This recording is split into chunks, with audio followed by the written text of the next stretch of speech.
The galaxy had always viewed Earth as a curiosity, a late arrival to the stage of the stars, noisy and unrefined, a world that clawed its way upward with startling speed but with no pedigree of empire. To the established powers, humanity's rise was an irritation rather than a threat, a bright flame that would eventually dim once reminded of its place.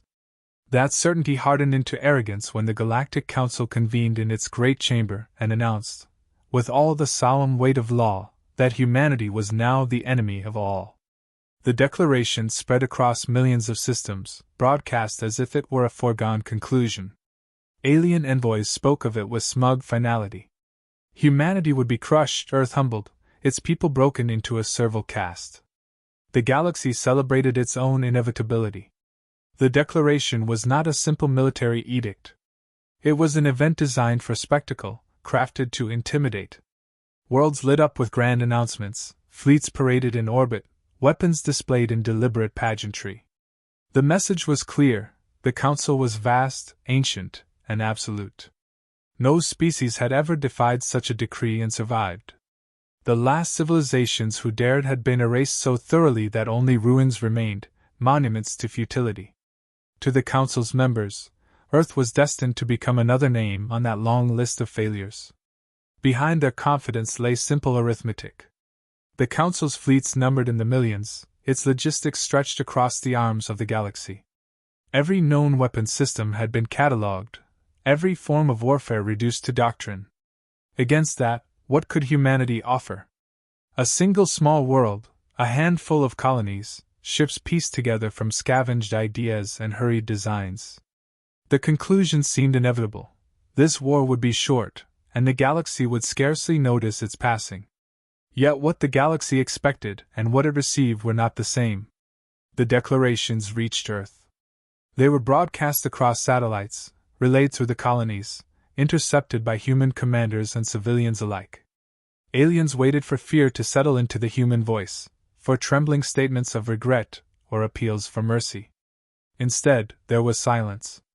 Long, deliberate silence, as though humanity had heard the challenge and chose to measure it rather than react. The Council took that pause as proof of intimidation.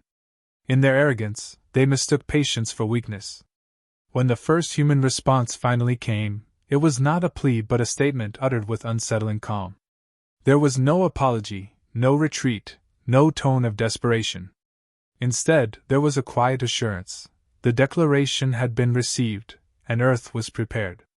Those words carried no bluster, no grand boasting, and yet they rang with an undercurrent that unsettled even the most confident observers. Something about the delivery suggested not fear, but anticipation. The spectacle continued as alien news outlets showed fleets gathering in brilliant arrays of firepower. They expected the humans to watch in despair, to see doom in every glittering armada. But on Earth, in the colonies, among the scattered stations of humanity, a different current stirred. Soldiers straightened. Civilians lifted their chins. Scientists paused their work only to whisper of opportunity. The galaxy mistook humanity's silence for dread, but it was the silence of a predator waiting for the right moment to strike. The declaration that was meant to terrify had instead sharpened focus.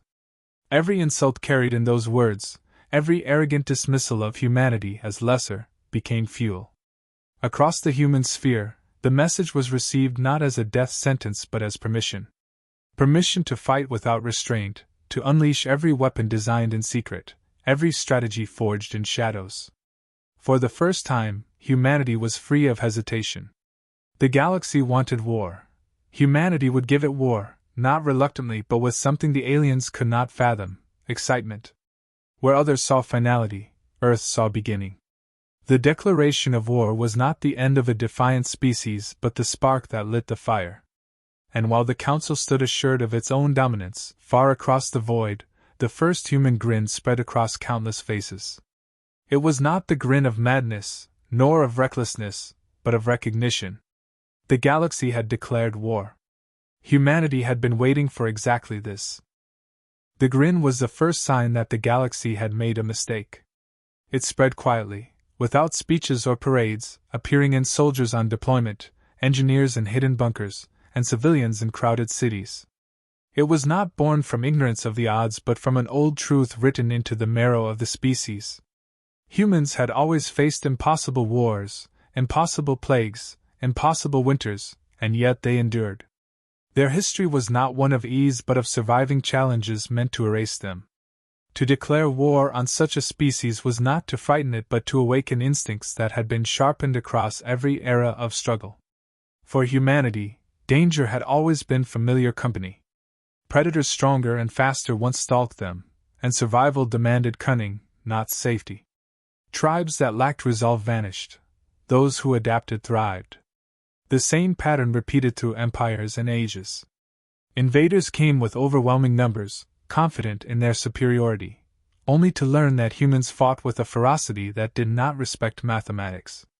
Wars that should have been lost became turning points because humans refused to yield. That refusal was not blind defiance but something deeper, an almost joyful acceptance of conflict as the truest measure of worth. The grin was not bravado. It was recognition. When the Council thought humanity would cower, humans instead remembered every moment they had been underestimated before. Foreign armies that thought Earth's fractured nations would collapse had instead been buried under united resistance. Empires that believed conquest would be quick discovered endless guerrilla wars that drained them to ruin.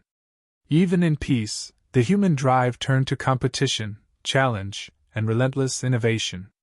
The species had never been comfortable in calm waters. It thrived only when tested. The declaration of war was not a death knell. It was an invitation to prove, once again, what they were made of. Among other civilizations, peace created stagnation. Great empires dulled, convinced their supremacy would last forever.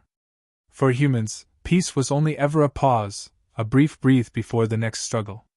In that pause they prepared, not with submissive obedience but with restless creativity. Every generation invented new ways to defend, new tools to hunt, new ideas to endure. The Council assumed Earth's achievements were reckless improvisations. What they failed to see was the method beneath the madness, preparation disguised as disorder. The grin was proof that humanity had not been caught unaware but had been sharpening its claws for the day arrogance finally brought war to their doorstep. Psychology itself became a weapon. To every other species, war was tragedy, a burden to be avoided. To humans, war was horror, yes, but also something they understood with unnerving clarity. They could look upon it with steady eyes because it was woven into their past. Their literature sang of defiance. Their myths glorified those who faced impossible odds and fought anyway. Even their humor bent toward laughing at misfortune. The grin carried that heritage. It was the smile of a soldier standing on the edge of catastrophe and finding strength in the absurdity of survival. It unsettled enemies because it defied every expected reaction. Fear could be exploited. Panic could be crushed. But a grin?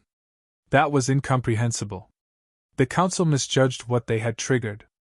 By declaring humanity the foe of all, they unified a species that had always wrestled with division. Rivalries dissolved under the weight of an external enemy. Old grudges became irrelevant. For the first time in its history, Earth's billions looked outward with a single intent. That unity was born not of fear but of exhilaration. The enemy was vast, but the challenge was intoxicating. Every human instinct cried out to meet it, not as victims, but as predators finally given permission to hunt something greater than themselves. The grin was the silent promise that humanity accepted the declaration. Not reluctantly, not with trembling, but with anticipation.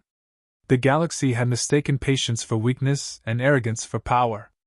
Now it would learn what humans already knew: nothing forged strength like adversity, and nothing awakened the human spirit like the promise of a fight worth remembering. What others saw as doom, Earth saw as destiny, and the grin was its first answer. When the grin settled into resolve, the galaxy expected to see desperation drive humanity into reckless gestures. Instead, it found careful preparation. Earth had never been idle in its climb to the stars. While the Council dismissed their scattered fleets as crude and underpowered, human engineers had built with different priorities. They did not attempt to mimic galactic doctrine. They shaped weapons for surprise, speed, and brutality. Where others layered shields and ornamented armor, humans designed weapons meant to pierce, overload, and dismantle. Their vessels carried railguns capable of hurling slugs at velocities that warped space-time itself, impacts that shattered shields thought unbreakable. Lasers refined through generations of atmospheric warfare became precise cutting beams that could shear through hulls with surgical cruelty. Every design hid an answer to arrogance, waiting for release. Beyond technology lay tactics. The Council trained fleets to move in perfect formations, predictable as mathematics. Humanity built chaos into its doctrine. Ships operated in semi-independent cells, each captain free to improvise within broad objectives. A single squadron could fracture into dozens of unpredictable vectors, appearing disordered until the trap snapped shut. Algorithms coordinated their movements, but human instinct guided their timing. No alien strategist could calculate such maneuvers because they relied on intuition sharpened by centuries of real wars fought with limited resources. Against empires obsessed with order, humans wielded unpredictability like a blade. On the ground, the differences grew sharper. The galaxy assumed superiority through numbers and sheer scale. Yet human soldiers had been trained in environments far harsher than most species had ever known. They were accustomed to cold, heat, gravity shifts, hunger, exhaustion. Where alien troops collapsed outside controlled conditions, humans adapted and endured. More dangerous still was the way they fought. They did not revere codes of combat the Council relied upon. They embraced ambushes, infiltration, sabotage, and deception as natural extensions of survival. Entire campaigns could turn not on direct battle but on a single team disabling supply lines, sowing chaos deep behind enemy lines, or hacking into communication relays with stolen access. Humanity did not play by the rules because it had never believed in rules when survival was at stake. Technology in hidden labs revealed another layer of readiness. Artificial intelligence, refined not for governance but for war, prowled through enemy signals, corrupting data, turning coordination into confusion. Stealth systems designed from principles alien sensors ignored cloaked drones that slipped into fleets unseen, reporting vulnerabilities or detonating charges within formations. Even simple tools, kinetic mines, electromagnetic pulses, decoys built from scrap, were deployed with a creativity no doctrine accounted for. To the Council, these looked like crude improvisations. To humanity, they were deliberate expressions of a strategy that prioritized results over elegance. The psychology of command sealed the difference. While the Council built hierarchies that suffocated initiative, humans embraced decentralized authority. Leaders issued objectives, not micromanagement. Subordinates were expected to adapt, to seize opportunity, to turn setbacks into advantages. This culture of independence produced officers capable of waging entire wars without constant oversight. To aliens accustomed to rigid chains of command, the effect was disorienting. A fleet could destroy a human flagship only to find the battle shifting against them because every captain, every lieutenant, fought with the same ferocity as if the war depended on them alone. In truth, it did, and humanity thrived on that responsibility. What unnerved the galaxy most was not the technology or the tactics, but the attitude entwined within them. Humans revealed their arsenal not with frantic last stands but with steady confidence, as though every weapon and strategy had been prepared for this exact moment. The grin that had unsettled the galaxy now became the mask of a predator revealing its teeth. Where others flaunted might to intimidate, humanity had hidden theirs to ensure surprise. The declaration of war had simply given them reason to open the cage. The Council, certain that humans would crumble, now glimpsed something it had not expected, a species that had anticipated the challenge, trained for it, and designed every tool around the assumption that one day they would be called to prove themselves against overwhelming odds. The unveiling was not dramatic spectacle, not theatrical display, but the quiet, relentless revelation of strength. And for the first time, the galaxy felt a tremor of unease. Humanity was not improvising a defense. Humanity was executing a plan it had been perfecting all along. The first clash shattered the illusion of inevitability.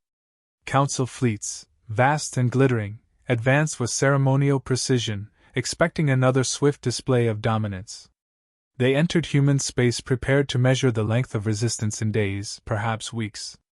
Instead, they were met with silence, then sudden strikes that fractured their formations. Ships blinked out of existence in fire and kinetic force before command centers even registered the attacks.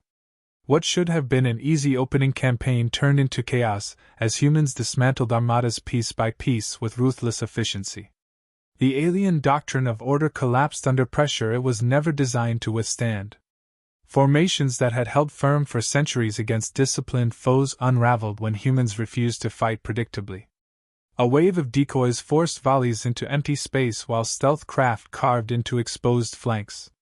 Entire fleets became snarled in their own maneuvers, systems overwhelmed by interference, as human cyber warriors hijacked signals and fed false data. Commanders believed reinforcements had arrived, only to find themselves surrounded by enemies already inside their lines. The precision of galactic warfare, polished through generations, became a liability in the face of an opponent that treated unpredictability as doctrine. Reports from the front unsettled the council chambers. Admirals spoke of enemy forces far smaller than theirs achieving impossible victories. Entire capital ships, designed to endure sieges, were torn apart by concentrated kinetic fire delivered with uncanny accuracy. Escort craft were drawn into traps, herded into kill zones by squadrons that split and reformed with fluidity no machine could calculate. The numbers no longer made sense. Casualty charts filled with red where blue should have dominated.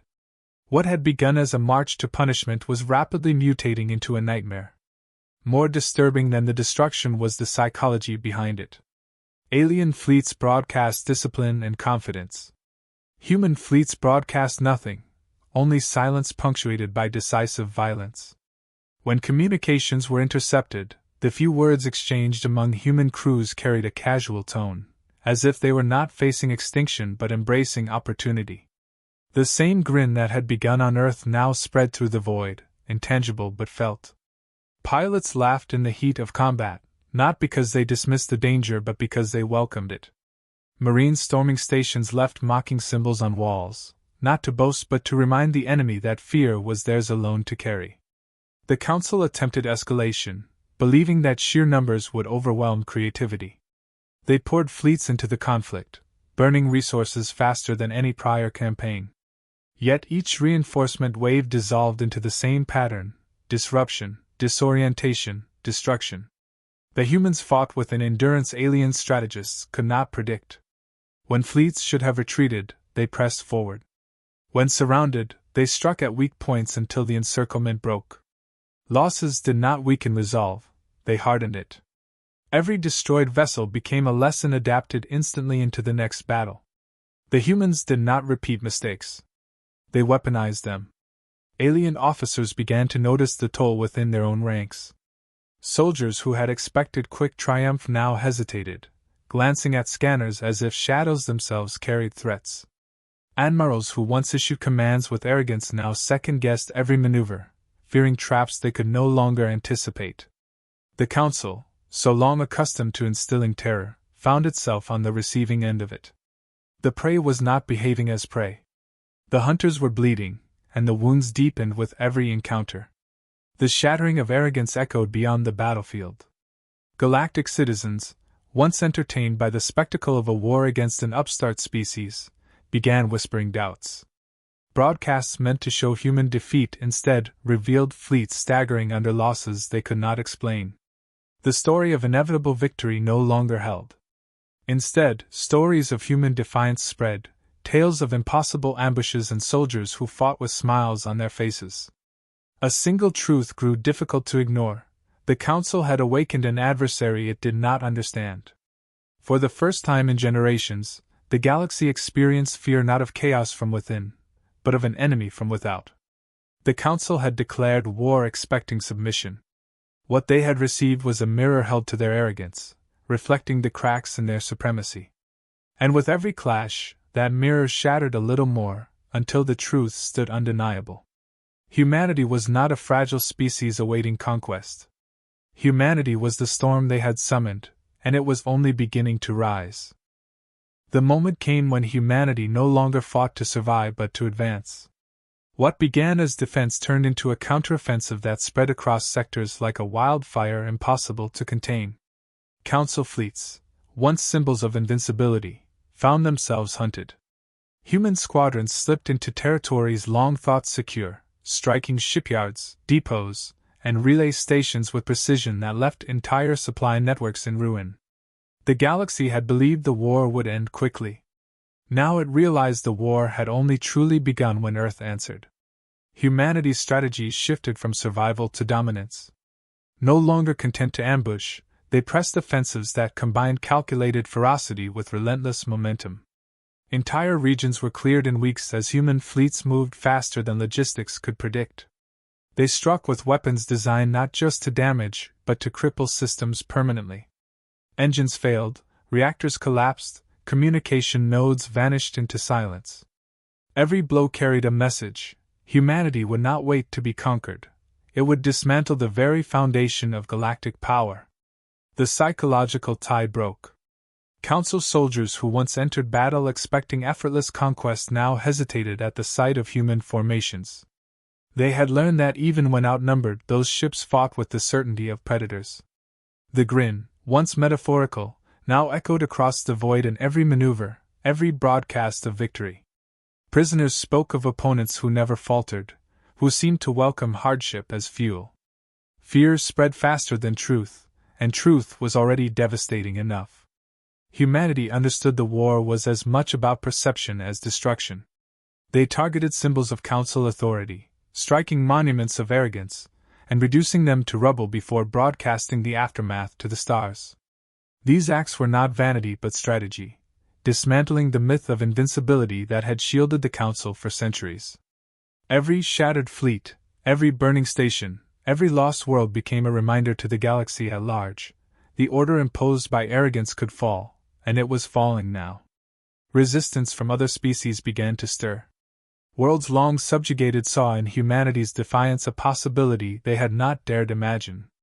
Rebellions erupted, small at first, but fueled by the realization that the Council was not eternal. Humanity had not sought allies, but their victories inspired them nonetheless. Where once the Council spoke with one voice of dominance, now that voice trembled under the weight of dissent and disbelief.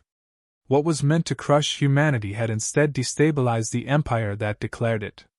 Through it all, humanity did not posture with grand proclamations.